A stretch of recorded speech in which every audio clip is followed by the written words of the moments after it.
अस्सलामुअलैकुम दोस्तों, आज मैं आपको जनाब ज़ैनब अलैहिस्सलाम के बचपन का एक वाक़या सुनाऊंगी। जनाब ज़ैनब अलैहिस्सलाम उस वक्त आपकी उम्र 4 साल की थी। एक रोज़ आपके वालिद अपने एक मेहमान को लेकर घर में आए तो जनाब सैयदा अलैहिस्सलाम से कहने लगे कि घर में कुछ खाने के लिए है। तो जनाब सैयदा अलैहिस्सलाम ने कहा, घर में तो सिर्फ़ एक हल्की सी रोटी है जो मैंने अपनी बेटी जनाब ज़ैनब अलैहिस्सलाम के लिए रखी है ताकि जब वो सोकर उठे तो खा लें।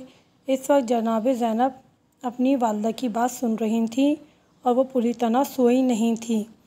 अपनी वालदा से कहती हैं कि अम्मा जान, जो रोटी आपने मेरे लिए रखी है इसे बाबा जान के मेहमान को दे दीजिए।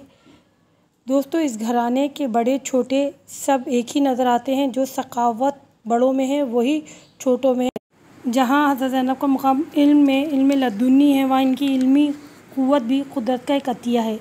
ये जनाब ज़ैनब अलैहिस्सलाम का खाना देना बचपने का कमाल है और यौम आशूरा को करबला में प्यारे बच्चों आन मोहम्मद का नजराना बुजुर्गी का कमाल है।